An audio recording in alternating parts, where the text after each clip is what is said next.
Depuis maintenant près de 10 ans, je transmets mon savoir et ma passion des plantes sauvages comestibles, de la cuisine et du monde végétal. Une passion d'abord née comme un hobby.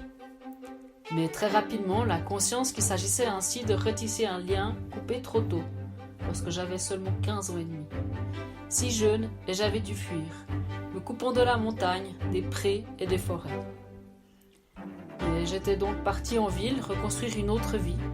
Une vie d'études, d'écriture et de recherche. Je finis alors même par travailler plusieurs années comme chercheuse à l'université, toujours lancée à 1000 km/h, séjournant successivement dans plusieurs grandes villes européennes, m'engageant dans divers projets. Puis vers la trentaine, de retour en Suisse après une année à Bruxelles, je réalise que le lien à la nature me manque profondément. Je me suis alors tournée vers l'apprentissage des plantes sauvages comestibles. Une manière de retisser le lien sans revenir pour autant sur mes pas. Peu à peu, le hobby est devenu un deuxième travail, puis l'unique travail. Mais j'étais toujours lancée à 1000 km/h dans mes activités. C'était trop de travail et surtout trop de stress tout le temps. Alors il m'a fallu ralentir. Mon corps ne m'a pas laissé le choix. J'ai dû ralentir et réapprendre à vivre autrement. Faire une chose à la fois. Un pas après l'autre. Je réalise que c'est déjà ce que je faisais lorsque je me retrouvais dans la forêt, au coin d'un champ ou au bord d'un chemin, à l'affût de l'une ou l'autre plante. Là, en effet, je prends le temps, tout mon temps. Je regarde la lumière du soleil danser dans les feuilles du cerisier. J'écoute le chant des oiseaux. Je sens le vent sur ma peau.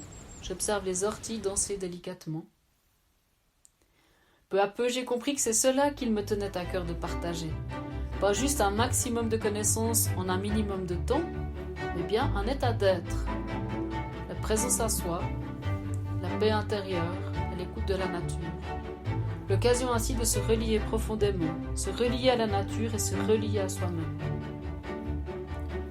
Aujourd'hui, je vous accompagne ainsi dans l'exploration du monde végétal, une plante à la fois, un pas après l'autre. Sur le terrain, nous allons approcher chaque plante, la contempler, la toucher, la humer, la goûter, la dessiner.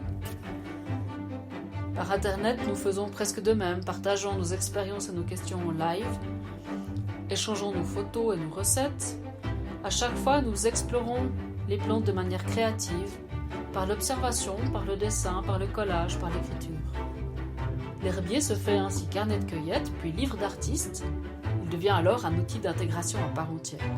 Vous reliez aux plantes et vous reliez à vous-même.